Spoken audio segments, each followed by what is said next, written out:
Let's see if the system records properly, because on the last event, yeah, it's recording now. Okay, so welcome to the 20th edition of Cosentino events.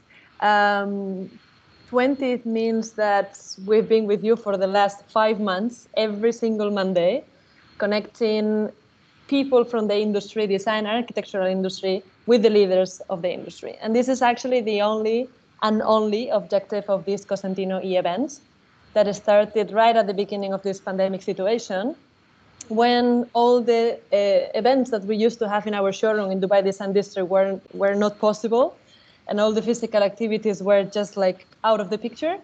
We quickly jumped into these online sessions that even now that it looks like we are starting to crawl out of the situation, we want to keep it, because at the end of the day we see that many people from different parts of the world want to still connect to these sessions. And also, like today, for example, we are able to gather these leaders that are not based in Dubai. 3 of them are based in Spain and 1 is based in South Africa. So this is the magic of these online sessions. The same way we launched these online events, we also launched almost at the same time a platform called which has more or less the same objective at the end of the day, is connecting everyone with the Cosentino community, and being helpful and being easier to connect, easier to get whatever we can give you, whatever you need from the company is easier to get through that platform. So like samples, technical documents, project pictures, sharing knowledge. So I will share the link and further info with you after the session. And also after the session, I will be sharing this session recorded of today. So Elvira, Charrisse, Juan, and Marcela, thank you so much. It is a great privilege to have your time. We know how super busy you are. So for us to get this 1 hour, we hope we can stay between 1 hour to 1 hour 15. Let's see how engaging is the conversation, but normally it's between 1 hour and 1 hour 15. So it's really a privilege to have your time. Thank you very much. And I think that's it from my side. I'm going to leave it now with you. I encourage everyone to ask any question, to share any thought that you may have. If you're not shy, you can unmute your mic and just share your thoughts out loud, because at the end of the day, this is the objective of these events, of these conferences. We want to connect you with the experts that we have here today. So this is your time. Take the advantage that they are here, and we'll make them answer all our questions. And I will also ask you to please keep your cameras and your mics off, so we don't disturb the conversation, okay? So Elvira, I'm gonna leave it with you, leading this, and I'll be here. If you need me, just let me know. Otherwise, I will see you at the end of the conversation. Okay, thank you, Miriam. Thank you. Thank you, everyone, for attending this session. I'm really pleased to have been invited to this. I believe that until the pandemic, we were all very much into a very crazy rhythm of attending the urgent and maybe not the important. And now we have been forced to rethink a lot of things. So all these conversations are extremely relevant and help us reinforce our network. Someone has their mic on and there is some rumor. So networking is important. And why is networking important and sharing knowledge? Because we really need a security net these days where we all feel so vulnerable. So this is a great opportunity to share thoughts. Please ask us whatever you want. Hopefully we will be able to respond.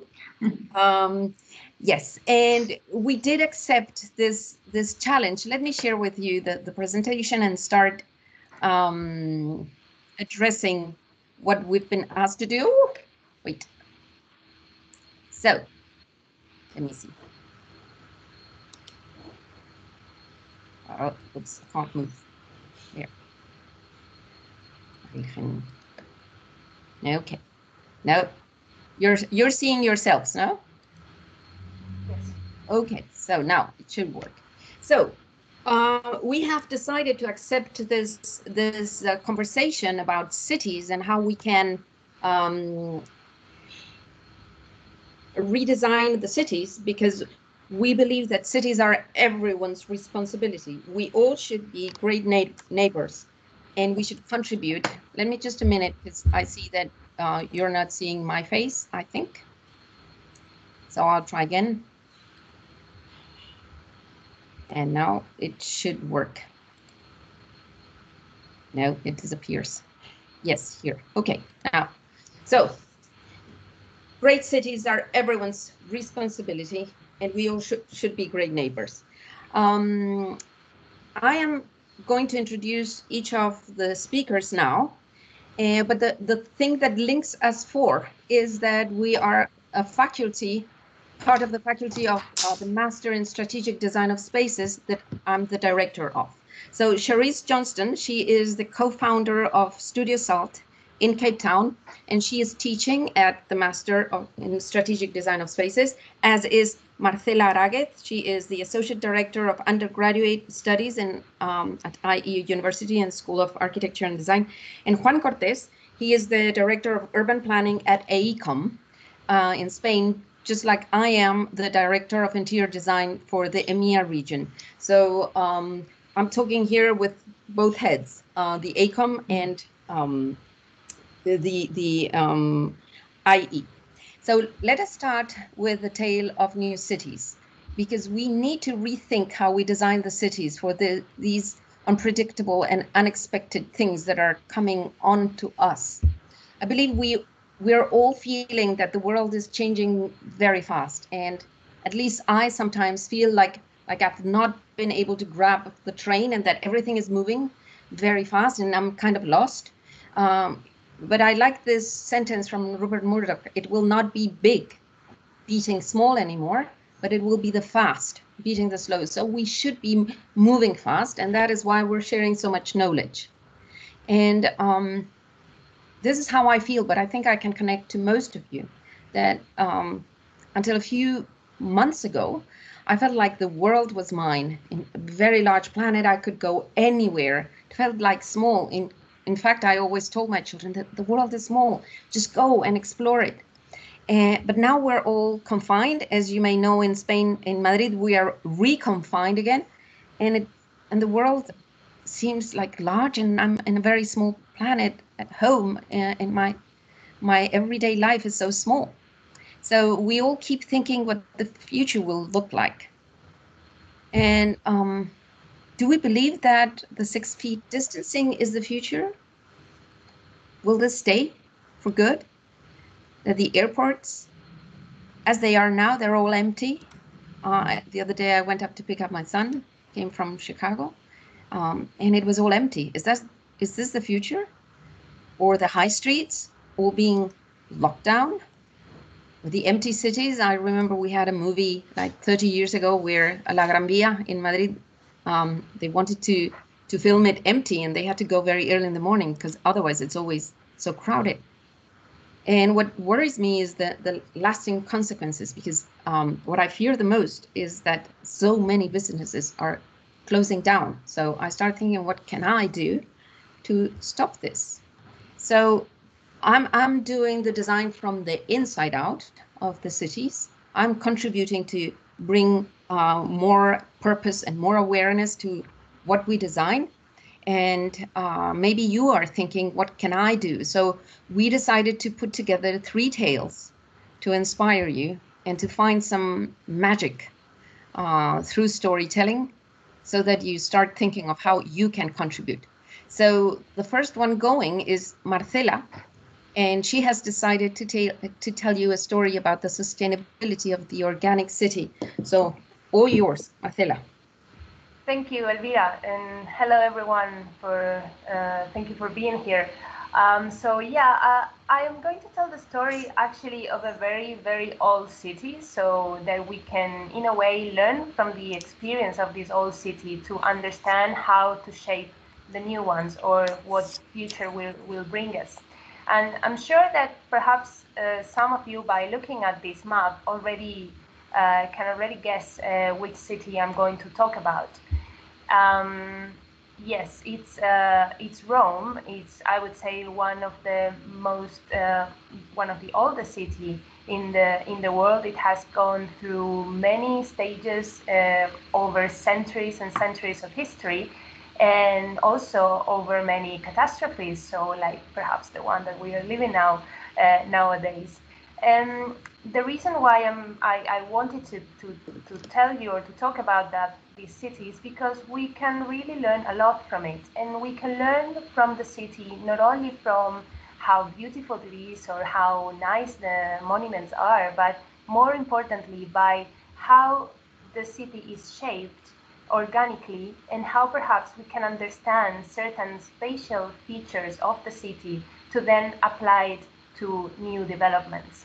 So this map here is called as, or is known as the Nolli map, and it was created by Giambattista Nolli, an architect who over a few years recorded every single corner of the city and developed this map in 1748, so really, really long ago.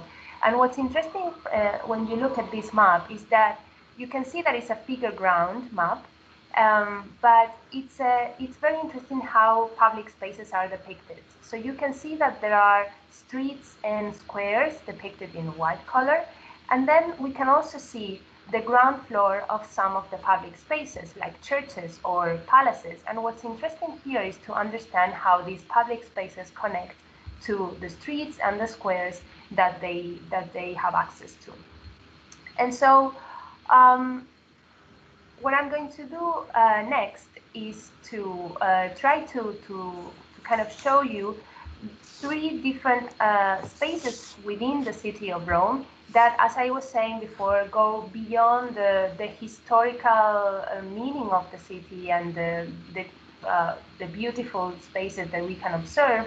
But really, what I want to highlight is the importance of the space itself and why those spaces work in the city and how we can understand them as spaces that could work in other cities as well, also new ones, the ones that we will plan.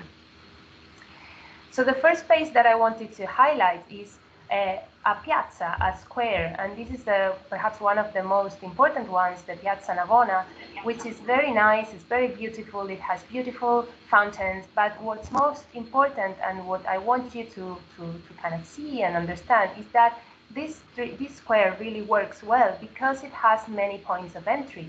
So it has many different streets leading into that square, and therefore there are going to be a lot of people getting into that square and using that space. So the space is really vibrant and it's full of activity, not because or not only because it's nice, but most importantly because it's very, very well connected with the rest of the city. And this is something that we can learn from organic cities, and it's also something that we can apply to new developments, right? So that was the first space. And the second space is a kind of the opposite side of the city of Rome, of organic cities in general, but equally important in the urban fabric. And it's conformed by those kind of interstitial spaces that we see in the city. And as soon as we turn two or three times from a main street, we very, very often find ourselves in those kind of small streets with not much going on, and in segregated spaces that don't really have much activity, but that at the same time, it knits all the city together. And so what I want to really show you and what I want you to kind of think about is that these spaces are equally important as the ones we kind of look at more often, or as the square that I've showed you before, because it's really by the existence of these small spaces together with the big ones that this city is sustainable and is sustainable and flexible in its permanent fabric.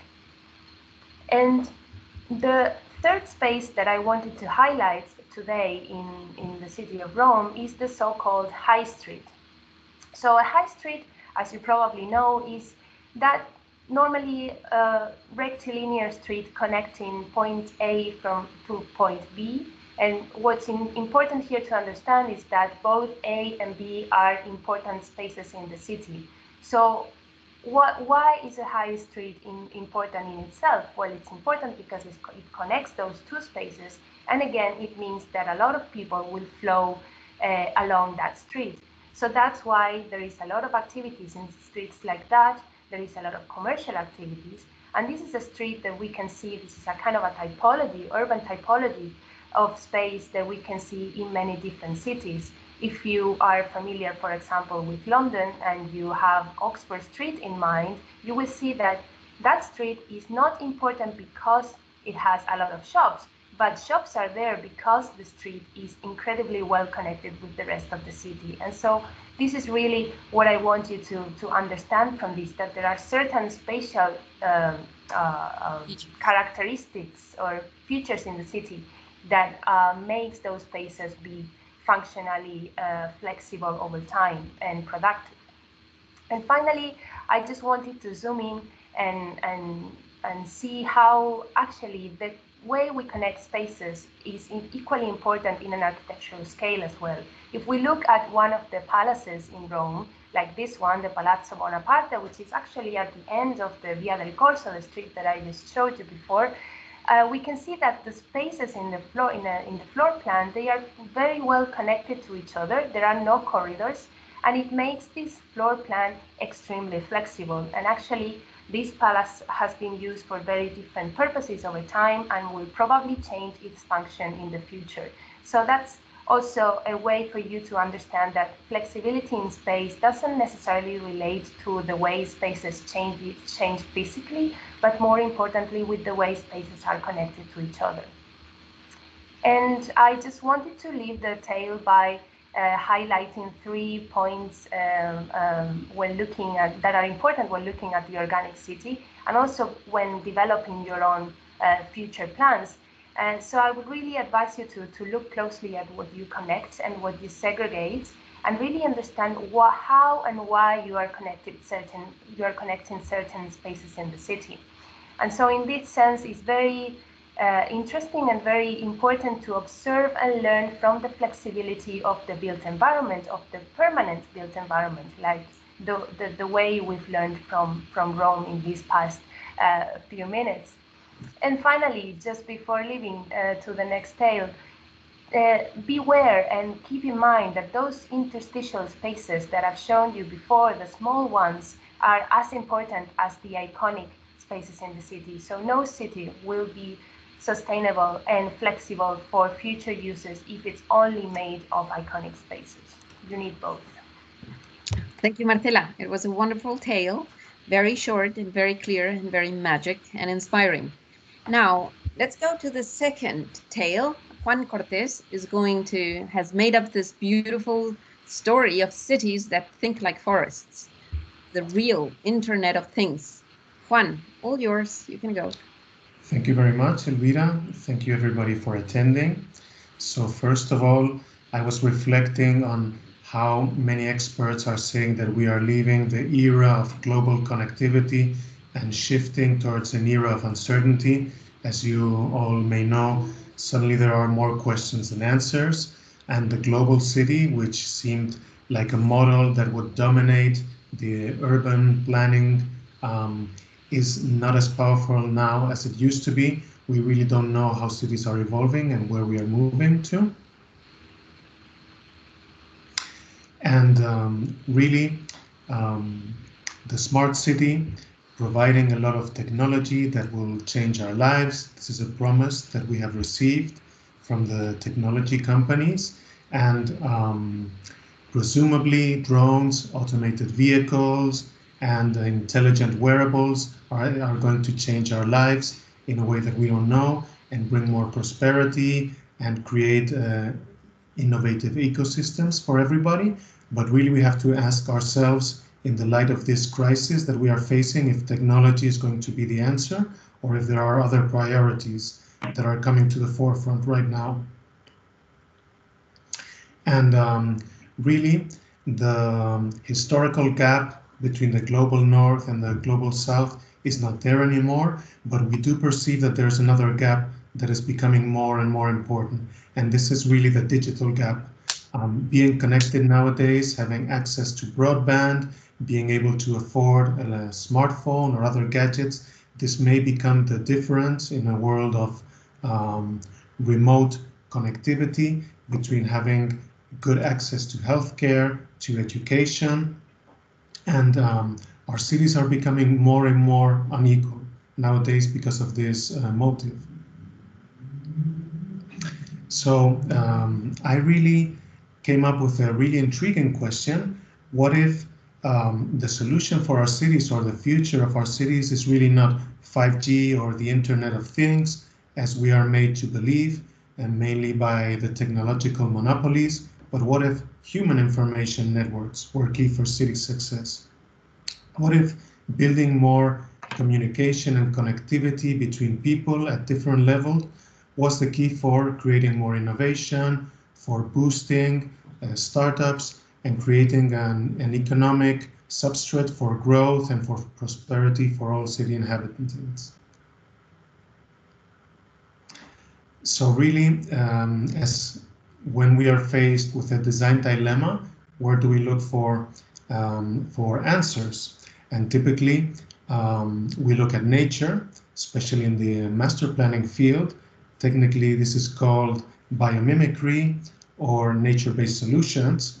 And I came up and I recalled research by some Canadian scientists of forest ecology, how forests are not made up of individual trees that are competing for sunlight and water as we previously thought, but really there are some invisible communities made up of trees collaborating with other organisms such as fungi or bacteria, and mainly they are communicating at the subsoil level between the roots of the trees, and not only exchanging nutrients, for example, but more surprisingly, they are exchanging information, something that was unheard of.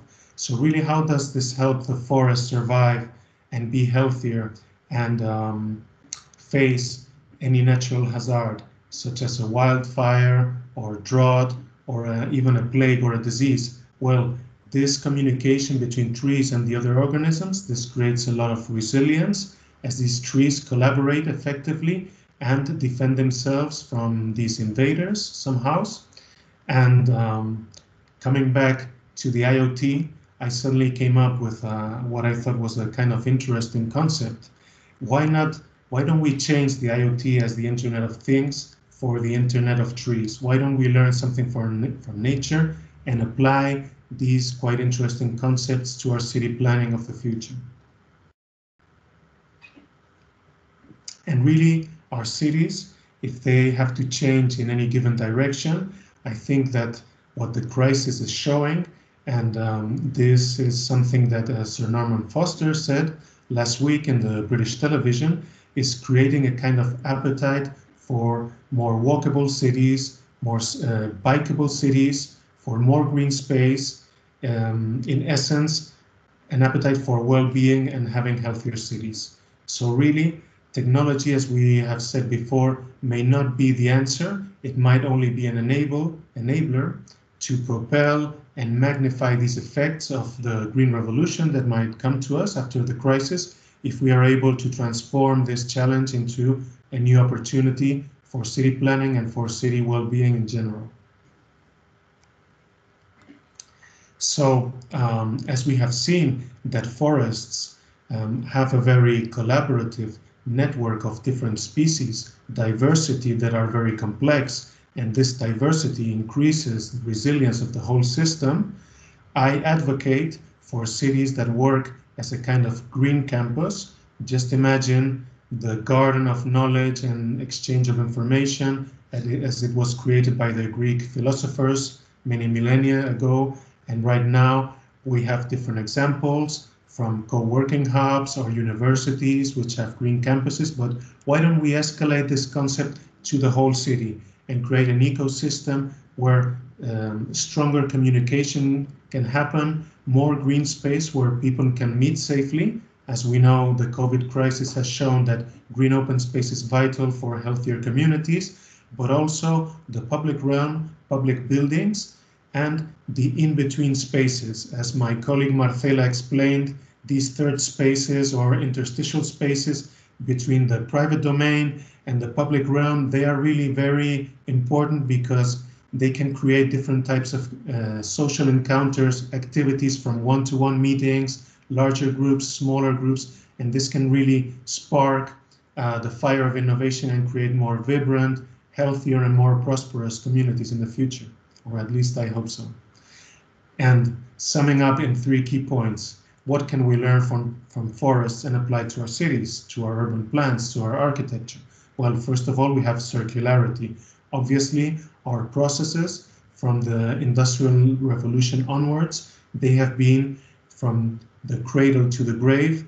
Our waste was just dumped, or unfortunately, it lies in the oceans right now, like plastic. So we have to try and close the natural loops. In the forest, the waste of one being is the nutrient for another one. Let's replicate this in our urban economies. And second, evolution. We have to plan for dynamic cities that will evolve, they will grow, they will change like forests, and in the way that forests achieve a higher level of maturity, they become more efficient, they become richer and more diverse. Our cities should also aspire to becoming more diverse in order also to be more innovative, for example. And third of all, and most important, collaboration. Why not enable these different spaces, some spaces that we cannot even imagine, because they will cater for new models that will appear in the future, new models of work, of play, of sharing, and especially of learning. So if we enable these social encounters and this enhanced communications, our cities will be able to collaborate much better and in the same way as the forests from the roots upwards. Thank you very much. Juan. Thank you. That was another beautiful story that you can tell tonight to your little children before they go to bed, because it's very magic also to think like trees and like forests. And now we have our third panelist, Charrisse. She will tell us this beautiful story about space as a service, how we can be more agile, more flexible, and how can we contribute to personalize our cities through design. So all yours. Okay, thank you. Well, right now, most of us are still working from home. As you can see from the backgrounds behind the 4 of us, we're all at home. And research has shown that while Gen Zs are more likely to say that they miss going to the office, older workers like me are so glad that we haven't had to commute. And even after a vaccine is available, about 3 out of 4 people say they want to continue working at home at least once a week. And some tech companies, such as Twitter, have decided to make remote working permanent for all their staff. So that means there is a lot of empty office space sitting around. In New York City, which has more workspace than London and San Francisco combined, over 170 million square feet of Class A office space will become available between now and the end of next year, and less than 60% of that space has been leased. In Dubai, there's currently a 50% oversupply of office space. And in South Africa, where I live, the national office vacancy rate is the highest it's been in 16 years. So no one is signing a traditional 5 to 10 year lease anymore. Instead, companies are subletting from others. They're holding out for rent discounts of 15%, 20%, or even higher. And they're asking for short lease extensions rather than renewing their existing leases. Firm leaders are just like us. We're all waiting to hear news about coronavirus vaccines before deciding when and how many people to bring back to the office. And they're trying to figure out how to become more agile so they can better handle disasters that may occur in the future. The holy grail of agility, flexibility, and scalability is exactly what has made co-working firms like WeWork so successful in the past decade. At first, co-working spaces catered to freelancers and startups, people who can't afford to rent their own office, or they don't know how much space they're going to need in the future. But then large companies started using co-working spaces too for their mobile workers and their project teams. they realized that a lot of desks and conference rooms were sitting empty during the day. So it would save a ton of money to rent space only for the time that is actually being used. Now, consider this. What if a company was willing to give up their corporate headquarters entirely? What if, instead of choosing between desks or offices in a single co-working space, you had your choice of spaces in an entire building? And that's exactly what this slide shows. It's a high-rise in Manhattan called the Company Building, and it describes itself as a hospitality-focused vertical innovation campus targeted at the tech industry. So this building can accommodate any size business, from a single desk to a few offices to an entire floor. And all of these spaces are plug and play, meaning they're fully furnished and they come with Wi-Fi and servers and printers and stuff, as well as the people behind it to make it work, the receptionists, the IT staff, facilities team. So tenants don't have to worry about anything at all except move in and get to work. And the building also has its own restaurants and bars, event spaces, lounges, fitness center, pool, even a doctor's office and a co-living space. So all the offices in this building are very cool looking, but they're generic. They don't and they can't reflect individual company brands. But these days, when so much of brand identity is becoming digital, a lot of companies are deciding to forego fancy offices in exchange for agility. So instead of spending money building walls and laying cable, stuff they don't know much about, companies are buying space as a service, just like they're hiring accountants or lawyers. And rather than renting offices, what they're really doing is purchasing a membership into a cool club of like-minded people. So what this really means is that companies can start to change their focus from the workplace to the workforce. And it's not just offices that are changing their focus, it's homes too. In 2018, IKEA's annual research study about how people think of home revealed some really provocative findings. First, about 30% of people across the world said that they felt more at home in places other than where they live.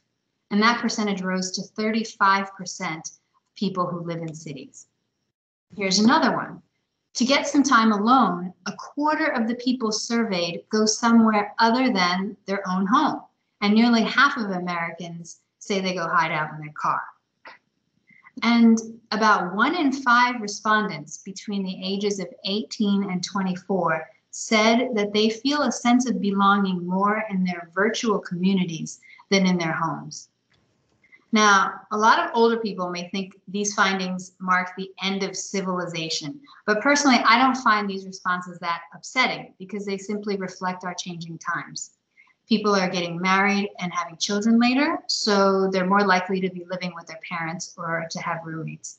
And they're renting out their homes on Airbnb to make some money, and they're bringing work home because they're working 24/7. So all these things mean they don't have much privacy at home. What I do think, though, is that perhaps when we talk about home, maybe it's not necessarily the place where we sleep at night. Maybe home is a state of mind that can be created by a variety of places, and maybe any place can be home as long as it creates a feeling of sanctuary and relaxation and privacy. And so that leads to another trend, which is the sharing or on-demand economy. Rather than owning a lot of stuff and being stuck with it, more and more people are paying to use things only when they need them. So this gives them much more variety and freedom. So with Uber and UDrive, you don't need to lease or buy a car. And with subscription clothing services like Rent the Runway, you can wear the latest fashions and trade them in when you're bored, so you need less closet space. With meal delivery and meal kits, you can get by with a tiny refrigerator and just a few cupboards. The smartphone on this slide shows an app called MakeSpace that will store anything you want, from holiday decorations to kitchen appliances you rarely use. And they'll deliver it when you need it and take it back when you're done. So if all your possessions can be stored off-site, you don't need much space at all. And when you buy something online, why does it necessarily have to be sent to your home or office? Drones or delivery bots, like this image on the left, these bots can meet you wherever you like, even on a street corner. And why stop at deliveries? Why not have an entire store come to you? On the bottom right, it's a self-driving, remote-controlled store that requires no staff. It stays open 24 hours a day, and it can pull up to your front door or sit in a parking space. So if you wake up in the middle of the night like me, craving for ice cream, you can use your phone to call MobiMart, that's what this is called. You can shuffle into it wearing your pajamas and charge your Ben & Jerry's to your account. And this isn't a dream. This has actually been in operation in Shanghai for a few years now. So what if we take this a step further? If you can get anything you need delivered whenever and wherever you want, and you can work anywhere, why do you need to rent an apartment, much less buy a house? I mean, do you really need a permanent address? Sure, you can go on Airbnb, but your choices are limited to apartments or homes usually. What if you could buy a membership to a whole city, and using an app, you could move whenever you felt like it? So if you're writing a book, maybe you rent a quiet guest house for a few months. If you need to work around the clock on a product launch with your team, you can lease some co-working space for a few weeks. And if you're throwing a party, you could rent a high-rise penthouse for just one evening. At all these places, all you'd have to do is show up and the door would recognize you using biometrics and unlock automatically. And your stuff is waiting for you already and removed when you're done. It's all charged to your account. That is the concept called mega house, which Hitoshi Abe, an architect, thought up to take advantage of all the empty spaces sitting around in cities that could be put to good use. So what are the takeaways from these trends? Well, first, that traditional building typologies, like homes or offices, don't hold much meaning anymore because everyone interprets them differently. So we need to focus on the experience that space creates and not the physical space itself, and users must be able to adapt those spaces as their needs change. Second, thinking of space as a service reduces waste because it matches up supply and demand much more efficiently. And when you consider how fast things change, whether it's due to a global pandemic like we're in now, or to a technological breakthrough, you can see how spaces are becoming outdated more and more quickly. And finally, people are increasingly valuing choice over possessions. In a world where climate change and global politics can cause huge upheavals, the ability to pick up and move anywhere in the world at a moment's notice without sacrificing comfort or productivity will be the ultimate goal, not owning a Lamborghini. Thank you. Just like I do, yeah, my Lamborghinis. Okay, after hearing these three panelists, and we've been rehearsing a few times, and I can tell you I've learned more than anyone here through listening to them and fine-tuning their speeches. I've put together a few recommendations, but now I would say even many more, but I'll keep to my three, the ones that I prepared. I think what is clear is that we're not going back to doing things the way things were. We're not going to go back to working as we worked, live as we did. So now it's the time to create your own reality. And I would suggest that I loved that image that Juan put, technology was the answer to everything. So what is the question? You know, the question is finding out the purpose. Why am I here? What am I doing? Why am I doing what I'm doing? How can I contribute? If I'm a designer, if I'm a real estate agent, if I'm an architect, if I'm whatever, if I'm, in whatever job you have, think of how you can contribute to shaping and designing your own reality and being a good neighbor in whatever city you sit. The second point that after hearing these three brilliant storytellers is that we cannot predict what will happen next. Well, I think I knew it before I heard them, but yeah, it looks like we cannot predict. So we should be designing and building for adaptability and flexibility, not for your ego or my ego or posterity. A question that I sometimes ask is, what makes a classic a classic? How did it start? How was it generated? And I always believe that it was deep diving into the purpose and what is it for, and then being as lean as it can be. So my suggestion. And now the third and last is we've witnessed all kinds of hurricanes, forest fires, and COVID. Tackling climate change is a matter of human survivor. So our design should always be human-centric design. We should be designing with a sense of purpose. It should be nature-based solutions to generate resilient cities. And yes, we should all be developing this appetite for well-being and healthy lives. And also, I always say this, and my students know that from other years, to share or not to be. I think the future is shared, and the future is lean. How lean can we get? How lean can our designs be? And how human-centric? So yes, and from the workplace to the workforce, I really liked it. So we're now open for questions, but while you warm up, because you may not, you're shocked with so many fantastic stories that you've heard. I've prepared a few questions for the members of my faculty.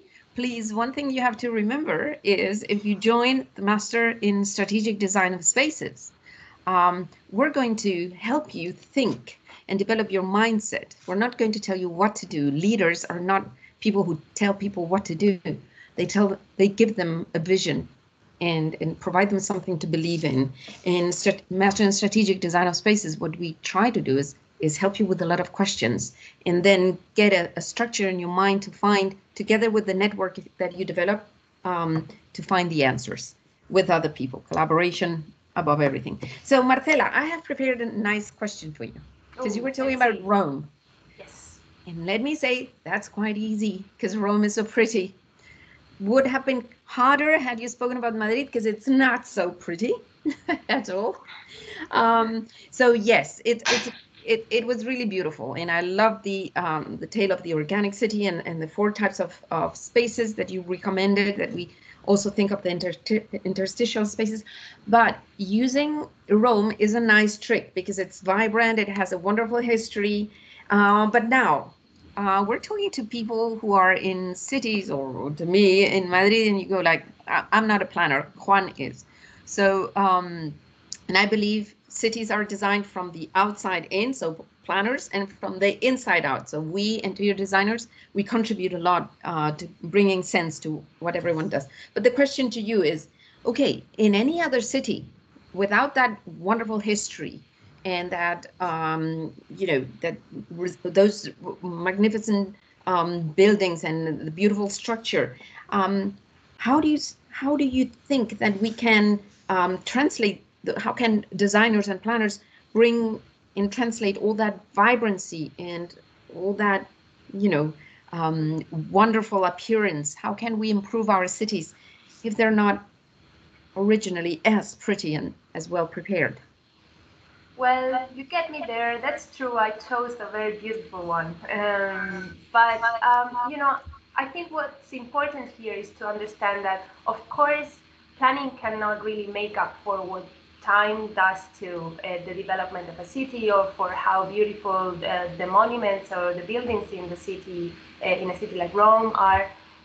But that's actually precisely why I started my tale by saying that is all about connecting. Because if there is something that we as planners can control, is precisely what I call configurational flexibility. It's precisely the way we connect spaces. And as I mentioned before, we find high streets in beautiful cities like Rome, but also in ugly cities and cities like average, like Madrid, as I think Madrid is. And they have the same configurational properties. They are important streets because they connect to important points, and they are commercial streets because there is a lot of people passing by.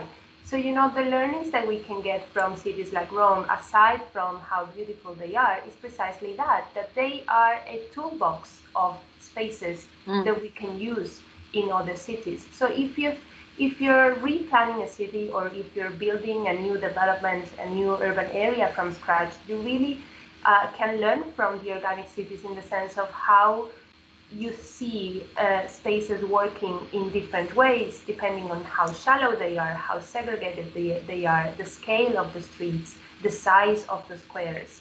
And this is something that has nothing to do with how beautiful a city is. Okay, thank you. I think it is inspiring, but still, yeah, difficult to turn the cities and change the spirit and the culture. I have a question for you, Juan. And it is, well, it's sort of a question and it's self-answered. Do you believe that this crisis is making people live outside the city and the suburbs and in villages? And then is there anything we can do to keep the people inside the cities? Because I know in New York, everyone is moving outside. San Francisco, I talked to our colleagues in AECOM, and they say it's a massive problem that the cities are emptying, even great ones. And they're moving out. Do you think that will be permanent? Will they come back? How can we contribute to the city to make it a place where people, even though there are crises like this one, will be wanting to come back? Really, I think there are two sides to it. On the one hand, of course, a lot of people, they want to be in nature, enjoy nature, be in a better environment, a healthier environment. But on the other hand, we have to be conscious that the suburbs are destroying nature because they are causing the construction of huge highways, bringing utilities, electricity, and this only can happen crossing nature and destroying the biodiversity. So I think that different models for settlements, they will have to coexist and we will need to achieve a balance. And for sure in Europe, having all the empty countryside, there are thousands of small villages which are depopulated in Spain, France, Italy, Greece, and why not create other types of communities where, you know, the older villagers, they can live together with urbanites that are working remotely for a tech company, or families that maybe don't have the resources because of the high rents in the center of the city. They could move there. Always, if there's some kind of support and a kind of renewed planning policies that will enable this to happen. So I think that the future will be a hybrid future where cities will still remain, they will be vibrant and they will be dense, but they will coexist with other type of settlements and other type of arrangements that will satisfy everybody. Okay, I hope so. Charrisse, I have a question for you. What do you think is the biggest issue in today's cities that you feel hasn't been properly addressed? Where did we go wrong? I don't think it's so much that we've gone wrong. I think something is creeping up that we haven't been paying attention to. And that is that isolation and loneliness in people who live in cities is on the rise, especially among the elderly. And you've probably all heard these statistics before about the year 2050, but I'll repeat some of them. About 70% of the world population will be living in cities by then. And at the same time, there will be more people over the age of 65 than under 15. And it's happening all over the world. And I looked up some statistics for Dubai specifically and said that the percentage of people who are over 65 will go from 6% in 2017, that's 3 years ago, to 29% in the year 2050. And it's not just demographics, there's some stuff having to do with immigration and visas too, and a lot of expats will be staying, but still. So I know it sounds kind of weird that you could feel lonely living in a city with like millions of people. But if you think about it, especially if you're old and you find it hard to get around, so you stay at home most of the time, you don't see your friends and your family much, so you start to feel invisible. And if you don't start to interact with people, your mind starts to go. I mean, I feel that way being in lockdown. Yeah. So imagine that, and you have physical problems to begin with. So public health experts are calling loneliness a big, huge public health issue that's only going to get worse unless we do something about it. And I think the answer is not just medicine, or I think it's exactly what we've been talking about here today. Like Juan said, you know, we must design cities to foster that feeling of community and belonging that small towns do. And whether it's with the notion of the 15-minute cities where everything is close by you, or multi-generational housing, I think all those things can help alleviate some of that loneliness and help keep our senior citizens healthier and happier. Yeah, thank you. Yeah, I think when we speak about, so if there are potential students here or architects or designers in this discipline, one of the focus we really need is the focus on well-being and creating healthy spaces, both virtual and physical. And I must say, from your data, I was feeling sad to hear that people felt, younger people felt more connected to their virtual friends than to people from their family. So we need to look at that, at isolation and the new patterns of life. And we have here Charles Blair. He's saying, when you say cities, do you mean living in urbanized environments as opposed to city centers themselves? I believe that goes for Juan. When we talk about cities, how general are we being? Well, really, there is no agreement as to the boundaries between cities and the countryside, urban areas, rural areas, and you know, we have all the fringes and all the different cases. But in general, I think that when we speak of cities, we mean the very dense settlements where there's a lot of concentration of activities, especially at an economical and financial level. So really, the mid-sized town, which is something that I also advocate because it has a very high quality of life. And this is really the 15-minute city without having been invented by anybody in the past. But we have many examples in Spain, like Vitoria, in the northern part of Spain. You can cross the whole city in 15 minutes walking, or bike along the green ring it has in 15 minutes. So I think the real opposites are the dense urban centers or the mega cities, and then we have the rest of the settlements, which have many characteristics in common. But it's true that there are not only two categories, but certainly many more. And Charles Blair is saying that why are we focusing on a beauty content? I must. This goes for Marcela, but I will reply to this. When I was saying Rome is easy to tackle, it's because for a very long time, I mean, for centuries, Rome has been able to adapt to all kinds of crisis. It has gone through so many. Had I been one of the panelists, I would have chosen, for example, in London, I would have compared Canary Wharf with Covent Garden, and I think through the decades and centuries, Covent Garden has adapted to new ways of living, new approaches. It has turned all their businesses to many things, and it has always adapted easily because it's a resilient urban network. Instead, I doubt that Canary Wharf throughout the years will be able to adapt to new ways of living and working and everything, because it's so it's not really flexible. So for me, Rome is one of the big examples, like Paris, of adaptability to any kind of circumstances, and on top of it, beautiful on top of it, which is yeah. So I don't know if you want to add something, Marcela, about it. It's not a contest of beauty. It's resilience and its capability of adapting. And I believe that the new cities we are designing are generated only for the now and how we live now, with a very short look at how we're doing things instead of the long run. What will stay behind us?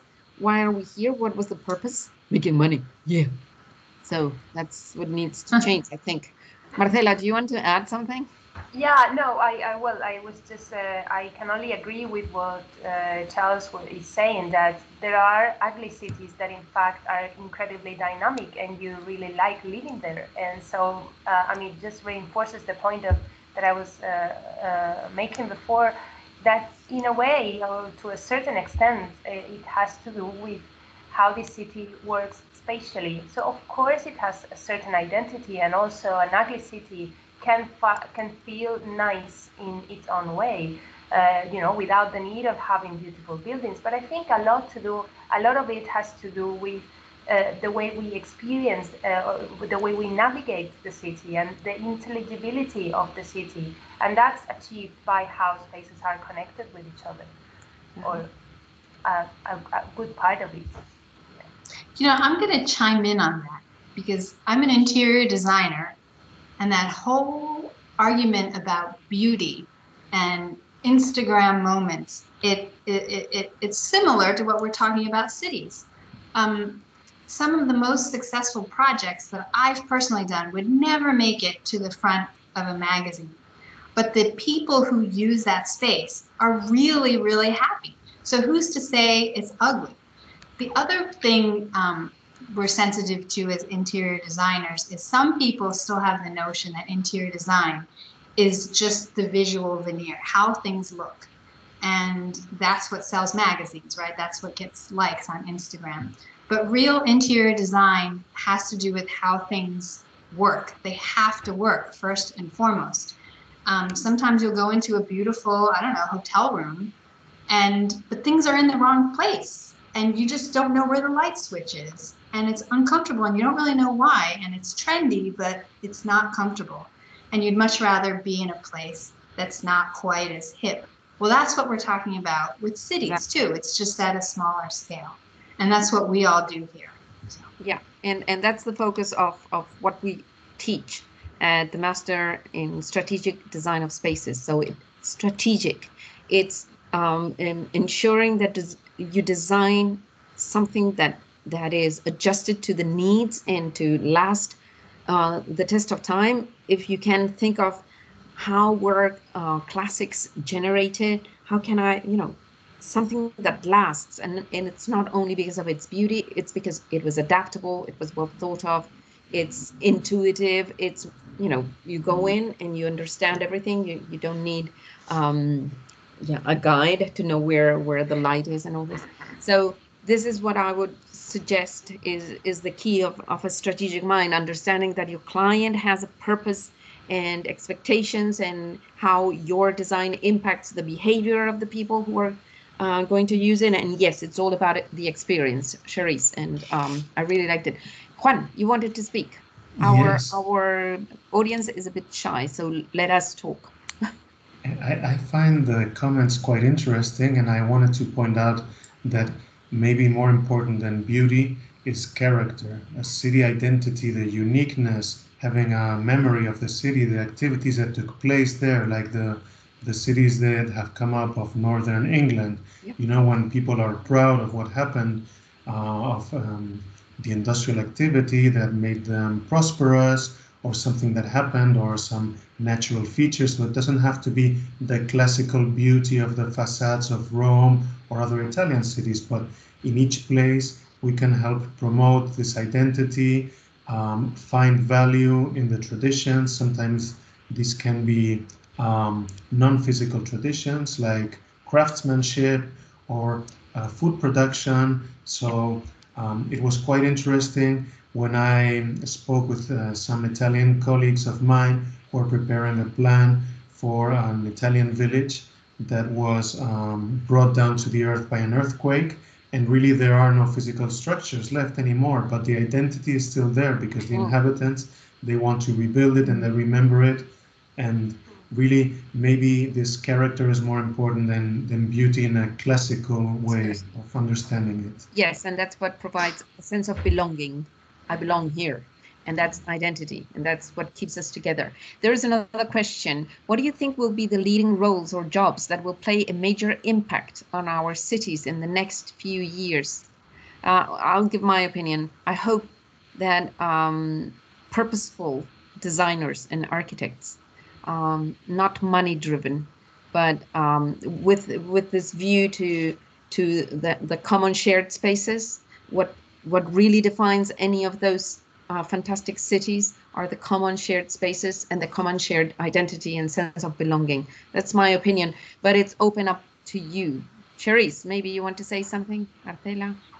You know, I can't pinpoint any particular job that's going to be really hot, but I think the focus should not be on the job, but on multidisciplinary teams. Because the problems that we're facing now are so complex and they're changing so quickly that no one profession can dream to solve it. And so I think you hear about soft skills, you know, there's stuff that you learn in school, and then there's also emotional intelligence. I think to be the smartest person, you could have done a ton of research, but if you don't know how to collaborate with others, it's not going to work. And I think all of us in our projects, we work with huge teams of people, from experts to the builders that actually make it happen. And personally, I think that would be the key thing to focus on right now. Absolutely. I love what you said.